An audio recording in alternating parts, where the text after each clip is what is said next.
Tommy, a home game on Saturday, looking for 5 home wins in a row. Looking for a game to be on. I think the lads have been desperate for it. I think they've missed their footy over the Easter period. It's been a bit of a strange Easter, you know. And I speak to a lot of people, and they're enjoying their festive period, if you like, their football. And all of a sudden, we don't get that. You feel a little bit jealous of it. So the lads are chomping at the bit. I say if we can keep this home run going, then it'll hold us in good stead. There's been a few injuries over the last couple of weeks. Of those lads now fit enough to play on Saturday? We seem to get players back and then we lose a couple. I think we're probably going to have a couple of doubts, to be honest with you, for Saturday. Luke Trotman pulled up with his hamstring last Saturday, and I think he'll be a fitness test at best. And James Caton's hammy's still niggling a little bit as well, so we could be without 2, but obviously Dom Collins and Tom Porter rejoining the group. Dave Sires will definitely be available. So we get 3 back, but we're potentially going to lose 2.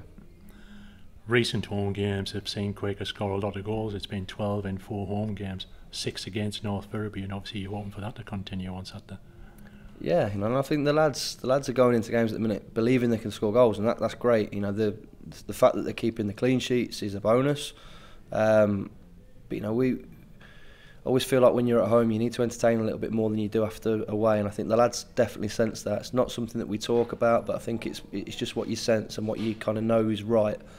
Home game, we're running out of home games now to drag these fans back and really impress them, so we'll be looking to put a bit of a show on.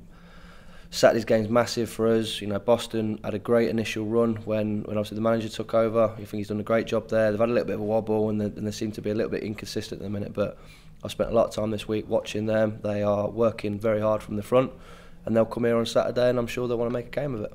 From a Darlow point of view, you'd be aiming for 6 wins out of 6 over the remainder of the season now. Of course, you know, that's great. I think if I could close the doors now, I would happily close the doors now, because I don't really think we've got much to play for. But we keep banging the drum to the boys, you know, complacency definitely won't become an issue. This team at the minute, you know, the team's almost picking itself out of merit, but the minute that say bit of complacency comes in, or I feel like the lads are taking the foot off the pedal, the changes will get made and opportunities will arise. So the challenge is there, to be honest with you, the boys at the minute. Keep your shirts, because it will take the boys into next season.